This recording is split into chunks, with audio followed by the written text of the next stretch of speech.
Sahana Vavatu Sahano Bhunaktu Sahaviryam Karavavahai Tejasvina Vadhitamastu ma Vidvishavahai. Om Shanti Shanti Shanti.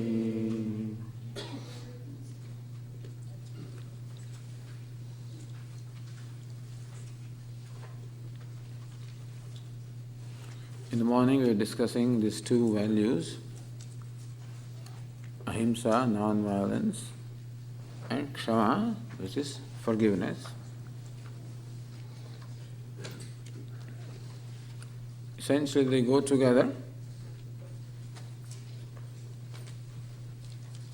Kshama is generally translated as forgiveness. Our Swami likes to translate it as accommodation. Accommodating the other person. Not just accommodating even, but basically having respect for other persons as they are. We are related constantly to the world and to the people. That is what our life is. Our life is relating to people, our immediate family, friends, at the place of work, and so forth, everywhere. And most of our joy or happiness comes from our relationships. Part of it comes from ice cream and rasgulla, etc. So objects of pleasure, we may derive some happiness. But we should know that most of our happiness comes from our relationship. And therefore, relationships are very, very important to us. We should know that they are very precious. And we should therefore cultivate them, nurture them, nourish them, whatever the relationship is. And like a plant requires to be nurtured and nourished and supported, tended, taken care of, protected from animals. Sometimes we provide a prop. How we need to do that to take care of a plant? It calls for an investment. It calls for an investment of time, investment of energy, and also investment of emotion. And so also cultivating, sustaining and nurturing any relationship calls for an investment of time, energy and emotion. And the result is that you get the flowers and fruits. The result is the joy, the satisfaction that you get. Great satisfaction comes when you feel being loved. You feel being accepted, being loved. Except that best way of being loved is to love.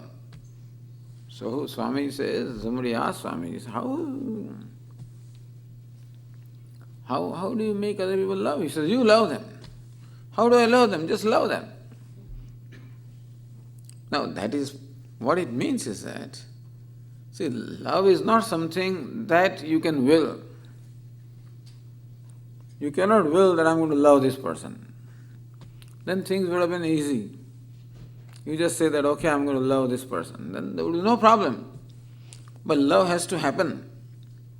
It has to arise in your heart.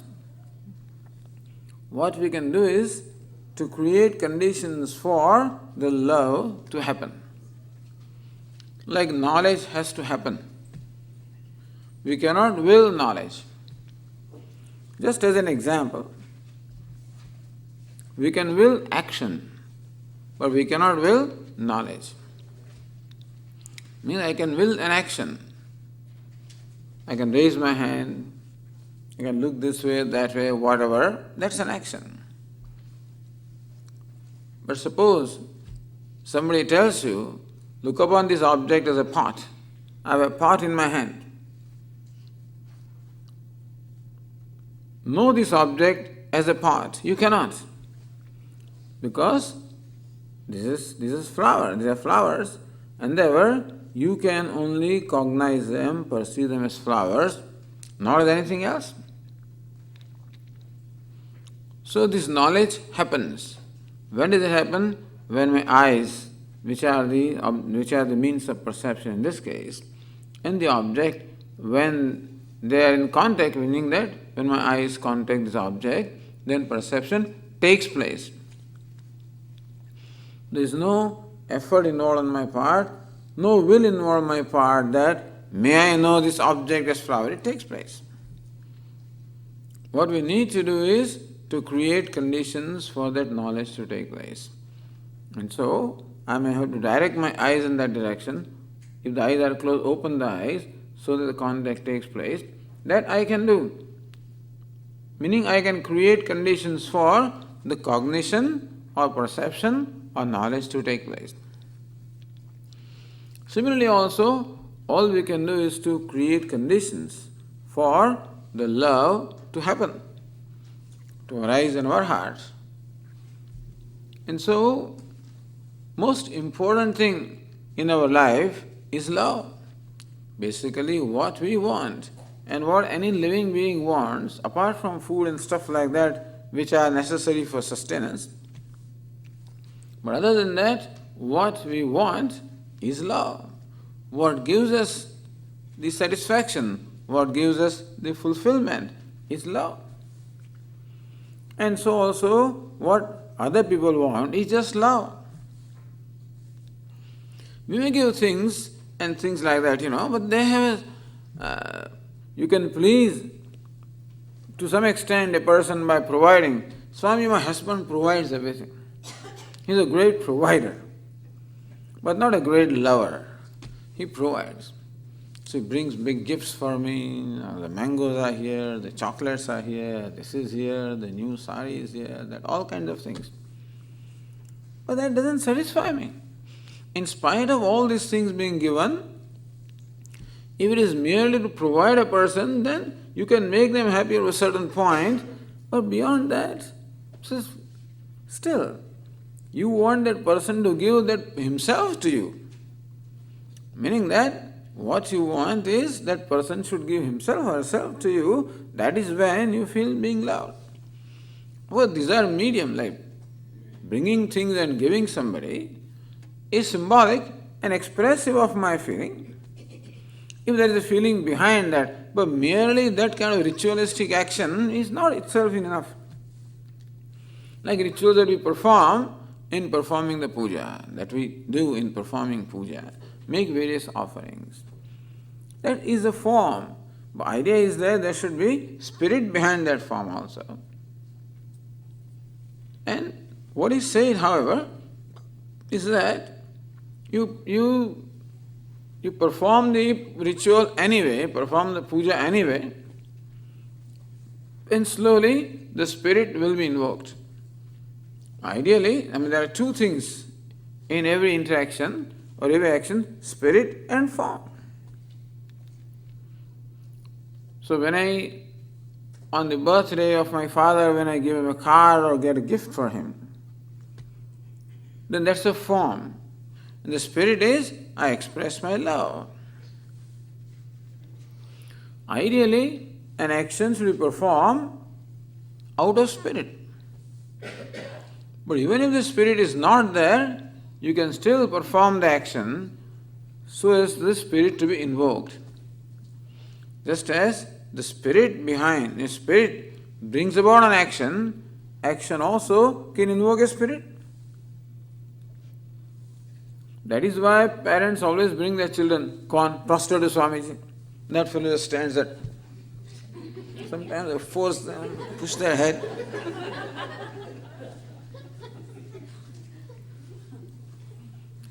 Hoping that when this child does it enough number of times, that the real spirit or devotion that is involved in that in act of prostration will also take place. So physicalize your attitude. There is an attitude within, you can physicalize it through action, the attitude also will develop. So that's what we can do, meaning that if you want love to manifest, you can perform actions which you may do out of love. Fake it till you make it. Fake it means that as though you love the person, what will you do? And do that thing, and that is conducive for the manifestation of love. Thus every relationship is the basic element in every relationship is nothing but love. Even a dog also wants us to love. Any creature wants us to love. Any living being wants love. And therefore, every relationship is about love only. It is not only between a man and woman, it is between any two human beings. Between father and children, parents and children, brother and sister, between siblings, between friends, between teacher and disciple, between any two persons. So we should know that then when you love, then the love also is reflected back to you. And that is how you have the sense of fulfillment, when love is reflected back to you. Usually what happens is that we want other people to love. Love, we demand love. We demand that other person or other people should love me. And that demand is expressed in a form of certain behavior. I think that if the other person does such and such thing, then alone that person loves me, and therefore I demand that this is what they should do and this is what they should not do. Thus, I have prescription for everybody, what they should do and what they should not do. Because I want to be comfortable, I want to feel good about myself, I want to be comfortable, and when they do what I want them to do, then I feel comfortable. And thus, usually, our attitude is one of demanding love in the form of various actions on the part of others, in the form of demand as to what they should do and what they should not do. If this is how a relationship is, if two persons are related to each other, and each one demands what the other person should do, then there is most likely to be a conflict. Each one expects the other person to change and become suitable to me, agreeable to me. So I want the other person to become agreeable to me, other person equally wants me to be agreeable to them, and that kind of a thing is not going to work. A relationship can flower if both the persons have the maturity and understanding that it takes two to in fact make a relationship and make it nurture and nourish and flower.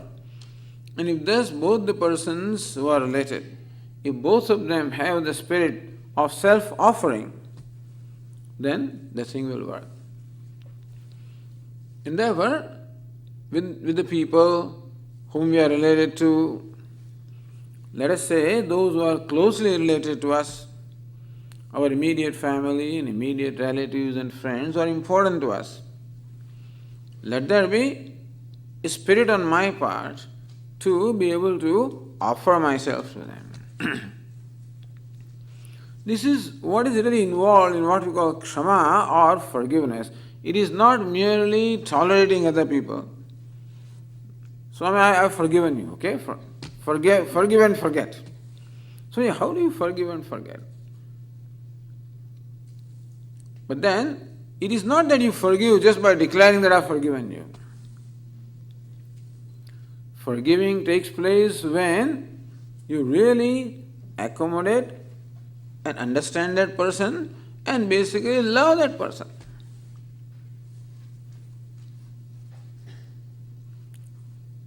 As it is, Ishvara has made each one of us unique persons. Each one of us is unique. We have our own likes and dislikes, our own aptitudes, our own attitudes. And when two persons come together, then they are two unique individuals having their own desires, their own attitudes, their own aptitudes. And therefore, it is quite possible that there are aspects in another person that are not necessarily agreeable to me, that I do not like. There are aspects that perhaps I would like. There are likely to be certain aspects that I may not like. And similarly also in me, there are going to be things that other person likes, and there will be things in me other person does not like. Because nobody is perfect. Everybody is a combination of virtue and limitations. Therefore, limitations are there, deficiencies are there. What should be our attitude towards the shortcomings, the deficiencies of the other person? One of forgiveness, meaning one of graceful acceptance, or hopefully one of loving acceptance.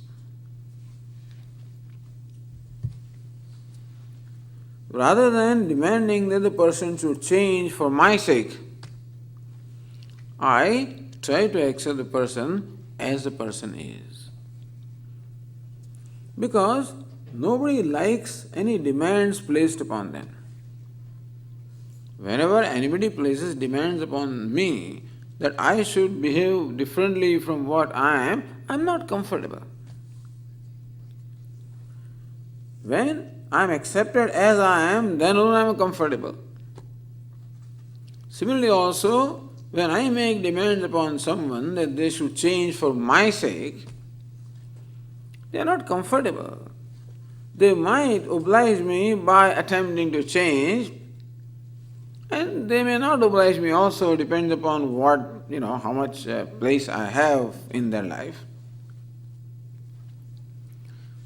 But this attitude of demanding change from others for my convenience, for my sake, is prone to create conflicts. And therefore, this attitude of graceful acceptance or loving acceptance of the other person as the person is. Minimize our demands on the person and accept the person as the person is. It is very difficult. It's not easy, but at least this is our goal. I will become a totally non-demanding person only when I become perfect. When I have no needs at all of mine, then alone I can become a totally non-demanding person. And as much as I am also a needy person, therefore, there are going to be demands from me. But let me accept this fact that whereas I have freedom to make demands, I should be prepared for a situation that my demands may not be met with. I want a person to talk in a certain way, walk in a certain way, dress in a certain way, cook in a certain way, do this in a certain way, whatever, I don't know. All kinds of things can be there.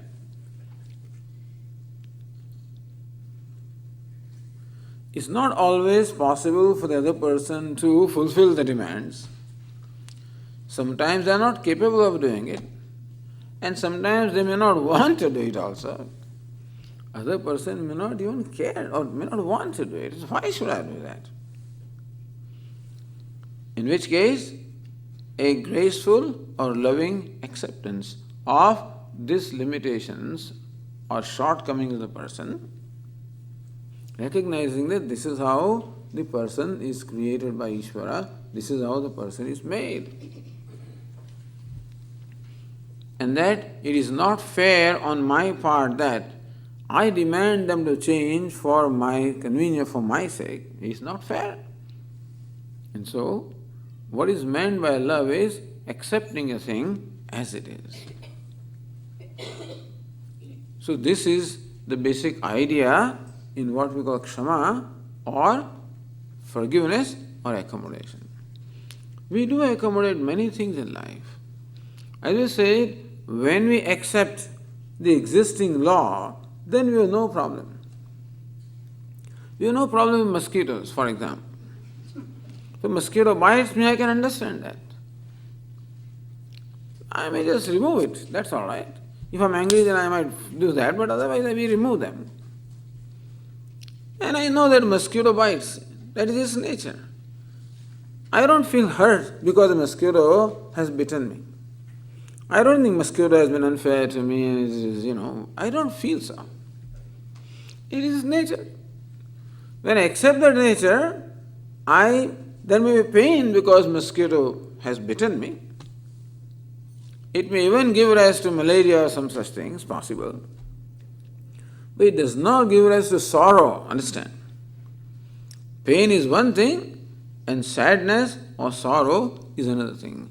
Because I accepted mosquito's nature, mosquito cannot make me sad, cannot create grief in me. Thus, wherever we have accepted the nature of the other person, then we have no problem with them. We give them the benefit of benefit. But Swamiji says that we have no difficulty in giving benefit to the rest of the world. There may be a mad person standing on the street corner. When I'm walking by, that fellow looks at me and says all kinds of things to me. He's mad. I say, he doesn't understand, he doesn't know anything. Don't worry, Swamiji. What is he saying? Why is he saying so? This Swamiji, there is some problem there. Okay. So when I accept that this is how a mad person is, his behavior does not bother me. Meaning that I accommodate that person, accept the person as he is or she is because that's what it is. I don't feel bad. But if my son says 1/10 of that, this mad person says all kinds of things to me which doesn't bother me, but if my son says 1/10 of that, I get hurt. Because I do not give my son as much benefit as I give to this mad person. Isn't it amazing?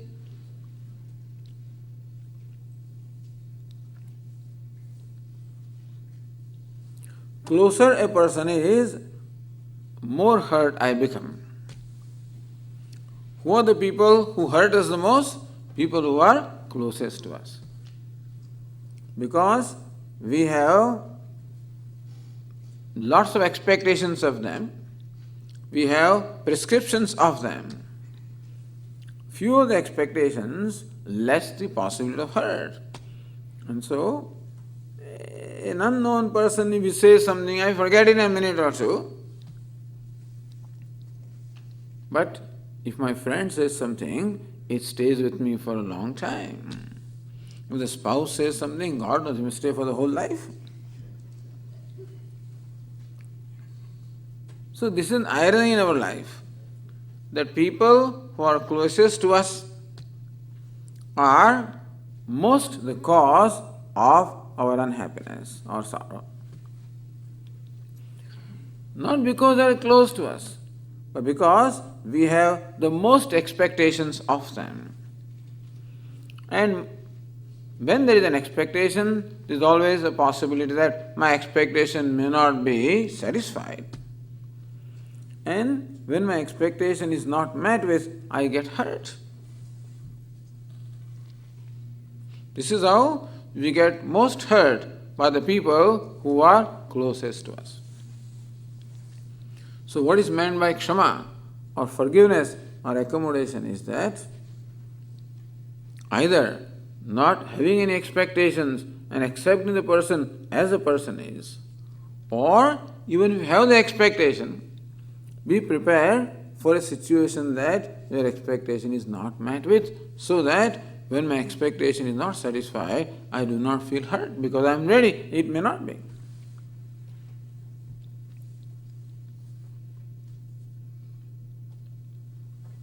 And thus, gracefully living with unpleasantness or discomfort or things that are not going my way. Because the world has its own agenda. And thus, this is the Kshama, which requires large-heartedness. I must become bigger than what I am in order to accommodate. I must grow in my accommodation, in my large-heartedness, in order for me to accommodate. We see this quality in great people. There is this event reported in the life of Mahatma Gandhi. It seems that Gandhi was once traveling in train. He used to travel in third class. Those days there were three classes. First class, second class and third class. Now India has only first class and second class, but those days there was third class. And Gandhiji always insisted in traveling by third class, where most people travel. The British people had a hard time arranging for security because he says, I will travel in third class. Once he was traveling like this, and you know how Gandhiji was very fussy. Now there is a crowded train, many people are sitting, and this one villager sitting across in the opposite berth. Maybe that fellow was suffering from cough or something, and so he was coughing, and he threw the cough on the floor of the train. Illiterate people, or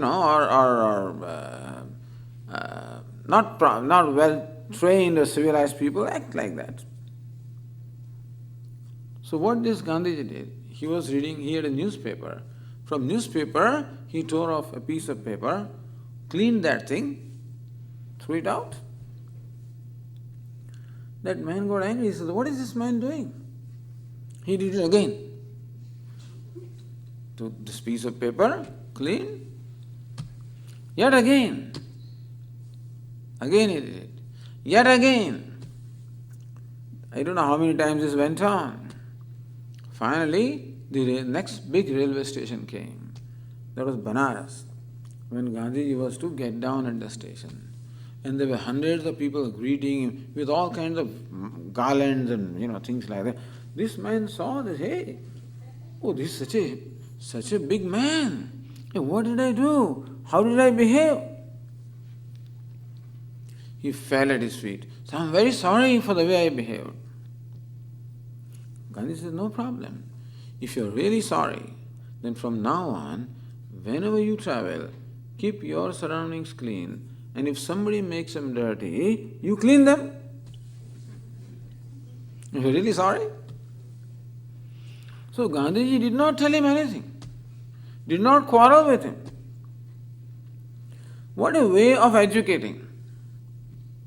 By recognizing that this is how the person is. That is how his culture is. That is what his training or upbringing is, and he sees nothing wrong in that. You see something wrong in that, so you do what you think is appropriate, without imposing yourself upon the other person. And when you do this affectionately, it is going to convey to the other person. There is another famous story about a Maharashtrian saint. His name was Ekanath, a great devotee. Every morning his custom was to go to the river Godavari, take a dip in the river, return home and do his puja, etc., whatever he was doing. It's interesting how even people who are so good, they also have people, there are always people who hate them or dislike them for whatever reason. There is this perverted mind which always sees things in a perverted way, and some people feel that he is a hypocrite. He is just showing off. For whatever reason, this person just disliked Ekanath. He used to watch him every morning going to Godavari river, take a dip, come back. So one day this man could not contain his anger. His house happened to be on the very way where Ekanath was passing. This man was standing in the balcony of his house, As Ekanath passed by, he poured some water. No, not poured water. He filled water in his mouth and he poured that water on Ekanath. Now, Ekanath, naturally, he's polluted because when you have water in your mouth, it gets polluted. Ekanath saw that. Quietly, he returned to the river, had another bath, came back. This man got more angry. He did it again. Quietly, Eknath went back to her. Again he did, came back. Again this fellow did. Who knows how many times he did. Very patiently, Eknath went back, he took his bath and came back. Finally, this man could no more sustain his anger. He got melted. He fell at the feet of Eknath and said, I'm very sorry. I never realized what a great person you are. I'm very sorry. Don't worry. In fact, he says, you've done me a great favor today. He says, why? He says, because of you, I was fortunate enough to take bath so many times, otherwise I take it only once. See, they believe that when you take a dip in a holy river, then your sins are cut off. So normally I only dip once. Today, because of you, I took dip so many times. Thank you very much. And this is said not out of any grudge. This is said out of heart. So these are kind of things they are going to, influence the other person. I mean, these are stories of very great people. And we are no more there, but still, the principle is that they thought that the way to transform the other person is by love and not by imposing yourself upon them. Anyway, this is a principle in the relationship. The extent to which we can offer ourselves. This is self-offering. Mahatma Gandhi offered himself. Ekanath offered himself. The extent to which we can offer, if we have value for the relationship, if we recognize that our life, fulfillment of our life essentially comes from relationships, that every relationship is very precious. People just throw away like anything. You did not come to my house, I will not come. Forget it. I will not talk to you again. For a simple, silly reasons also, people just break off their relationships, which is not right. Thus, in order for a relationship to flower, it is necessary that we have to offer ourselves.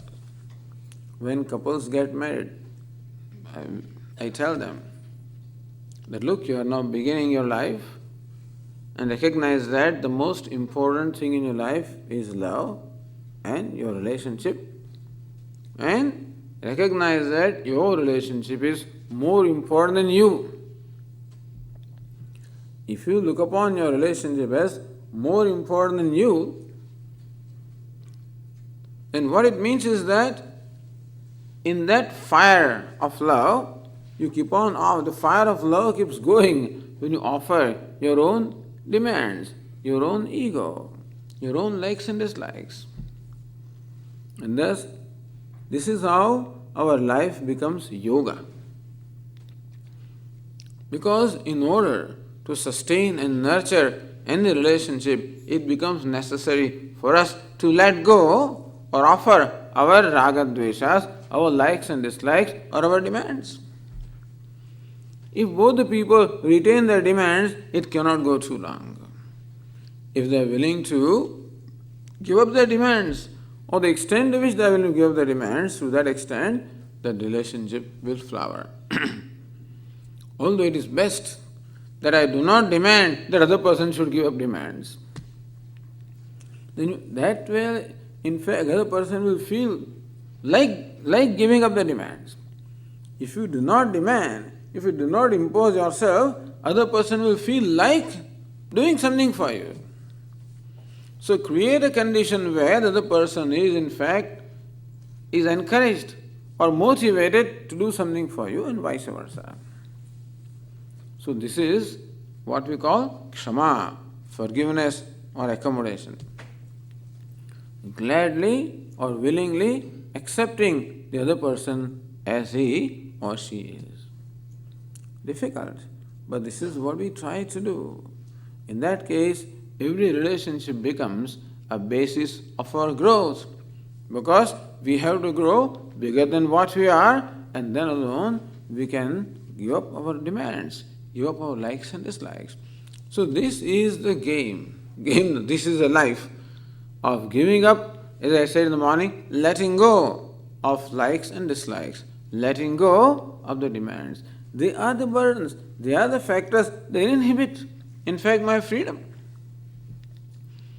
And therefore, if we are willing to let them go, we are the one who gets most benefited. So ahimsa and kshama. When it comes to my performing action, I follow ahimsa or non-violence, that may my action not violate anybody, may it not hurt others. And next question is, Swamiji, I do not hurt others, but others hurt me. And the question was, how do we put up with an angry person? How do we put up with a difficult person? And it is possible that destiny may bring us to that. That the answer to that is kshama or accommodation. A two-step process, approach, as we said in the morning. Look at the person behind the behavior. In outwardly angry or aggressive behavior, there is a person who is hurt or who is helpless. A person who does not know how to deal with his or her pain, and that's why that pain is coming out. For those who are coming for the first time, they may not have heard this story for their benefit. I'll repeat a story which is an experience of a friend of mine many, many years ago. This friend told me what happened to him when he was once traveling in the plane from California to New York. It's a long, non-stop journey. And if the weather is not good, sometimes the ride also becomes bumpy. Those days they were serving food in the airlines also. And so then perhaps there was breakfast and there was lunch and all kinds of things. And this person had helped. So everybody eats well. I don't know, when you travel in the aeroplane, you wonder, there are some people who have amazing appetites. So every time the food comes, they are always ready.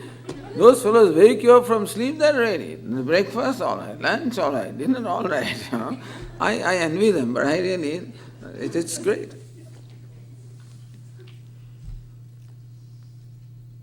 So sometimes this food is not always congenial to you, and when the ride is bumpy, then things do happen, and then you see people throwing up in the airplane also. Anyway, so the plane landed at New York. Sometimes there is a long taxiing, and so it takes maybe up to 10 minutes before the plane comes to the gate, and it takes another 10 minutes, the doors are open, and yet third 10 minutes before the traffic is clear, if you happen to be at the back. It takes a long time. So this friend of mine also, everybody first, as soon as the plane lands, everybody just gets up, and then they crowd the aisle and they start pulling the luggage.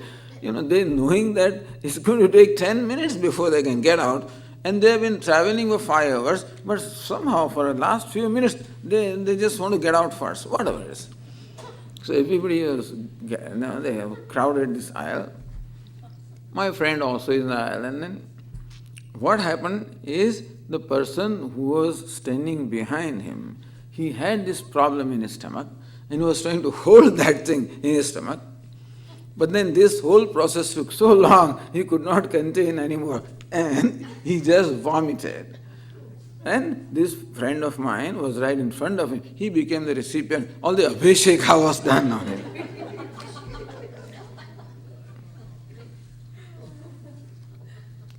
Now he lived in New Jersey. It would take 2.5 hours for him from JFK to his place in this state of abhishek. He described to me this. So this is what happened to me. This actually happened. What can you do to this person? Will you be angry at this person who vomited? You know that he's helpless. There is some problem inside. He is helpless. What do? You put up with it. And if anything, you have sympathy for the person because you recognize that he is suffering. If you look at his outward action, then you will be very angry and give him a punch. But when you see what the person behind that action, then you know that he is a helpless person. And like this, very often we become the recipient of abhisheka. Other people's anger, all kinds of stuff, which is there stored in their stomach or in their mind, which they cannot contain, and you happen to be a convenient person for being unloaded. And so, this is how we find ourselves being subjected to all kinds of treatment. Swamiji, I don't deserve it. Why should that person behave like I don't deserve it? You're right, you don't deserve it. But that person is helpless. Thus, if you see the person behind the behavior as to how the person is helpless, they do not know how to deal with the pain. I'm not suggesting that we should do this. Just because there is pain in our heart that we should impose ourselves on somebody else and then we should unload our pain with anger, etc. That is not the right thing to do. But most people do not have this benefit of Vedanta. Even if they have benefit of Vedanta, still it takes time for these things to happen, provided you have value to do this. It all sounds very good, Swamiji, as long as we're in a class, but once we go out, then the effect wears out. And so what we learn does not necessarily get reflected in our life. Otherwise we'll be all saints, really. Listening to even one retreat like this. If all of this goes into our life, then I'm sure that in the next few years, there will be tremendous transformation. It takes time. And Swamiji, there are so many pressures, so many stresses, so many things are there that the effect of this teaching it wears out very soon. That's why there are so many retreats, so you can recharge your battery again and again.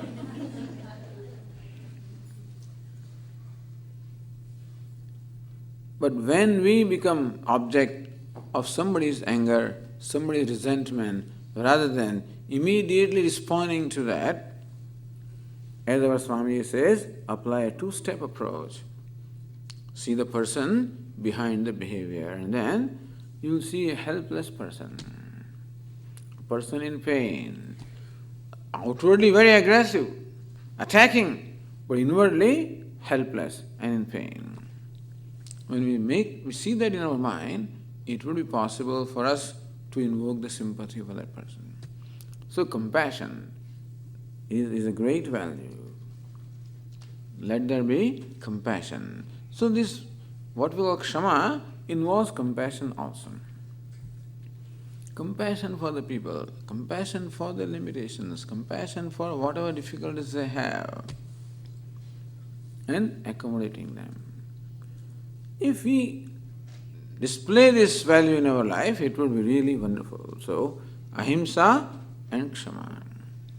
Our commitment is to non-violence, at the same time, compassion. So, non-violence and compassion. These are two great values which we can practice in our day-to-day relationships. And I am sure that we will have enough opportunities to practice them. Because the world has an uncanny knack of pushing the buttons, and therefore buttons of likes and dislikes will be pushed. At that time, if we have value of not submitting ourselves to these impulses, then we will contain them. Our mind will react when another person does not satisfy our demands. Again we remind ourselves, be compassionate of the person. This story also we have told a number of times. Again, for the people who are listening to us for the first time, let me repeat the story. A sort of rule of, a simple formula to remember in our day-to-day relationship. Simple formula. This story told in the Upanishads. It is the story of Prajapati Prajapati is the creator. And it is said that Prajapati, the creator, has three kinds of progeny. Deva, Danava and Manava. Deva means gods, Danava means demons, Manava means human beings. The gods live in the heavens. The demons live in the nether worlds. Humans live on the earth. Swami, have you seen heavens? Don't ask me these questions, Where is that? Have you seen heavens? How do you believe these stories? They are stories. We assume that there may be heavens, because we have no way of proving that. But a story is beautiful. So what is heavens? Heaven is a place where all means of pleasure are available, where there is all possibility of indulgence. And therefore, when things are available, then there is always a tendency to indulge. When things are not available, then it's easy to control. When I am in India, in my room there is no refrigerator, there is no oven, there is no such thing. And therefore, very disciplined I am. When I am in the United States, they are very kind. There is a refrigerator, there is a microwave, there are all kinds of things. There is a stove, and the refrigerator is full of all kinds of food, and sweets, and nuts, and chocolates, and whatever. They are all given to me for prasad actually, but it's all there. Well, they are very kind. They want me to eat also. There's huge things they bring. Swamiji, please eat. Okay. It's all there. So when it is there, it is tempting. If things are there, there is a temptation to indulge. In heavens, everything is there. See, if television is there in front of you, then someday you will want to switch on, see what's going on. If there is a stereo in front of you or whatever, then you will want to play. If it's not there, it doesn't happen. In heavens, everything is there, every possible means of enjoyment. Therefore, people, those devatas who live there, their basic quality is indulgence, which what say kama, indulgence. This is what is their trait. The fellows, the demons, who live in the nether worlds, those fellows are always fighting. They're angry and cruel people, and so fighting. And fellows who live on the earth, human beings, are always greedy. Means they always want more and more, and they don't want to part with what they have. So these three kinds of creatures are there, or beings are there, Deva, Danava and Manava.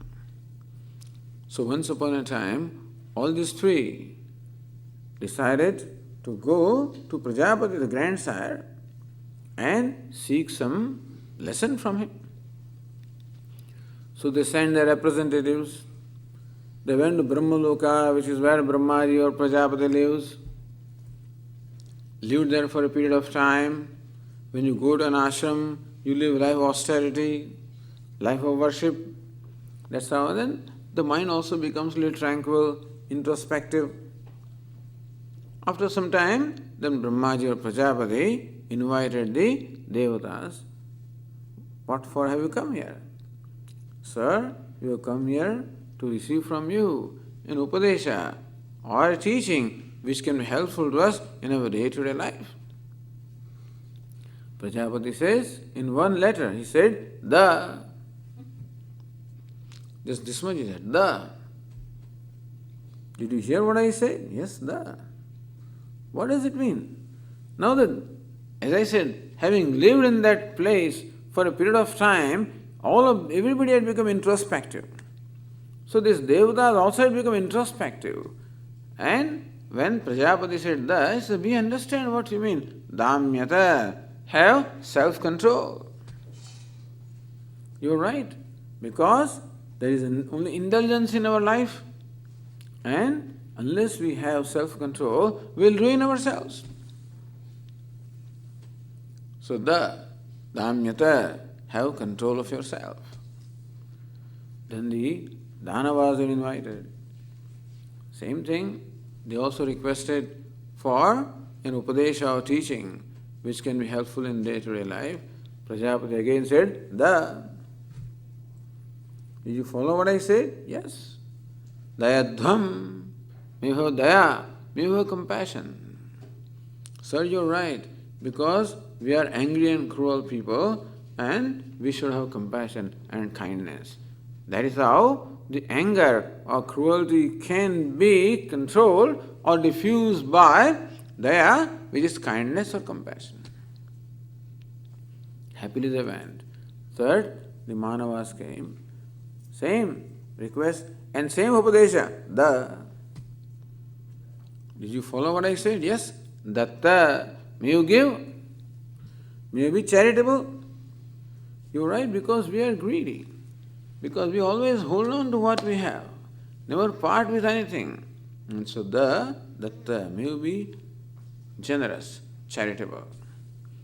Thus, for these three impulses, kama, krodha, and lobha, the impulse to indulge because of temptations, the impulse of anger because of frustration or intolerance, an impulse of greed because of insecurity and dissatisfaction with oneself. The indulgence is due to the temptations and tendency to indulge. Anger is due to intolerance and greed is due to an insecurity, which all the three we have. Meaning that whether there are three kinds of beings or not, but all these three tendencies we have, and therefore the teaching the. So Upanishad says, even today also in monsoon, when the clouds, the Brahmaji of Prajapati still gives us message. Clouds are roaring, the. That's the message even today also is given to us. So we can remember this one letter, the, which means damanam, daya or danam. Or remember one letter, C, which means control, compassion and charity. Self-control. This morning we said, let there be boundaries. I have the freedom to enjoy what is there around me, but then let there be boundaries. So that I enjoy things within the boundaries. I maintain self-control and make sure that what I enjoy is, whatever I consume is conducive to my health and it does not damage me. That I do not damage myself in the process of enjoying pleasures of the world. Second is compassion. Whenever there is anger, when I find anger arising in me, I remind myself, oh mind, be compassionate, be kind, accommodate that person. A two-step approach. Look at the person's helplessness and be kind or compassionate for the limitation of that person. When the impulse of greed arises, the third C, be charitable. Share what you have. And let that charity be there in our life in all other aspects also. Not only in terms of sharing money, but in terms of being charitable. Be generous, be large-hearted. Let other person win. Let other person be right. Don't insist that you should always be right. Don't insist that you should always win the argument. Let somebody also win the argument. So, let there be that kind of generosity. C. Control of the self, compassion and charity. For dealing with these three impulses, kama, krodha and lobha. The impulse to indulge, the impulse of anger and impulse of greed. This is how we can maintain our relationships. And that is really the mark of happiness. People often tell me, Swamiji, you say that we should be good and we should follow dharma, we should follow values. But look at the crooked people. They seem to be enjoying themselves. There's no problem with them. This law of karma is challenged very often. We have a problem with this law of karma, that as you sow, so you reap. Where is it? Why I have been following Dharma all my life? What did I get, Swamiji? Look at my neighbor, I know how he does, and see where he is. He is rolling in prosperity, and I don't even know how to make two ends meet. This is often a complaint. But I do not know, number one, that we can necessarily measure happiness of a person by the outer prosperity, whether that is necessarily a criterion for judging happiness. Happiness is judged by one's disposition of mind. How contented the mind is, how accommodating the mind is, how compassionate the mind is, that is really the mark of happiness. And for sure, for a person like that, the relationships are also going to be very good. So, if you feel that even a person who is abusing the values and still very prosperous, it may be a good idea to perhaps have an interview with that person and find out how his mind is, how his relationships are, what his vices are, etc. And you will find, I'm sure, that there are many vices because the person's mind is in so much in conflict that in order to deal with that mind, he needs this kind of help. As they say, you have to shut your mind because the mind makes too much of noise and it becomes too much of botheration to you. So you shut it. Either you distract yourself from that mind by some escape distraction in terms of various entertainments, or else if that also does not work, you shut the mind. So do not think that simply because a person has prosperity, that we need not equate them. Prosperity or comfort does not equate to happiness. That's one thing. Second thing is that we do not even know if this person is enjoying prosperity and success. We do not know what is the action that is responsible for that. What is he doing now is one thing. We do not know. See, we see him now violating the values and being prosperous, so we connect that. If you violate the values, if you are dishonest, then you can be successful. But that connection need not be made. It is possible that he is enjoying success on account of what he has done in the past. No, Swamiji, I have not seen him doing any good thing in his life. Maybe in the past life. That's a relief. In the past life he may have done something. Yeah, but in this life he gets away, Swami, he is getting away. Next life is there waiting for him.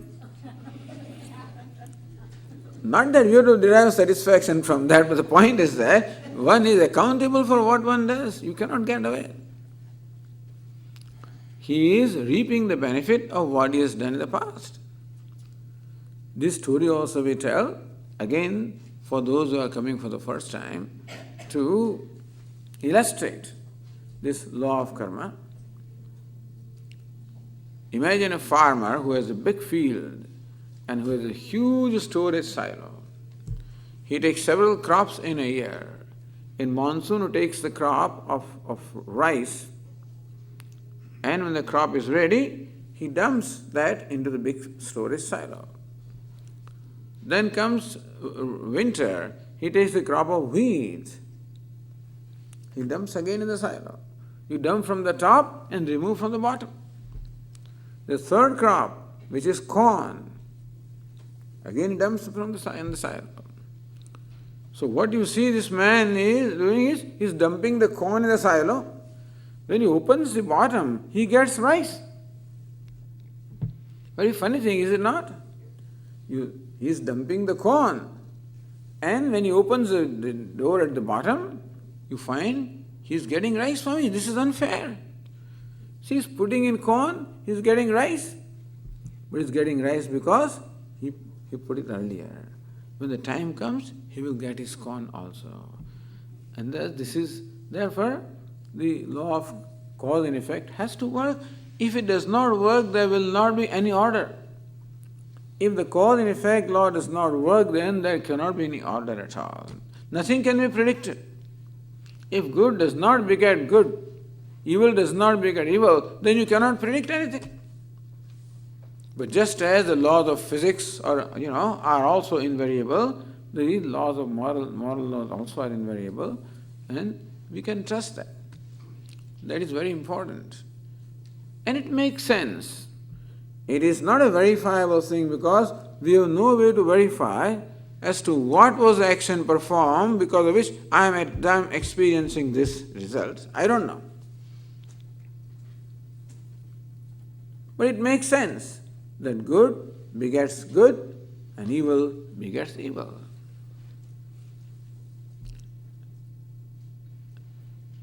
And then we can put our trust and become a good person.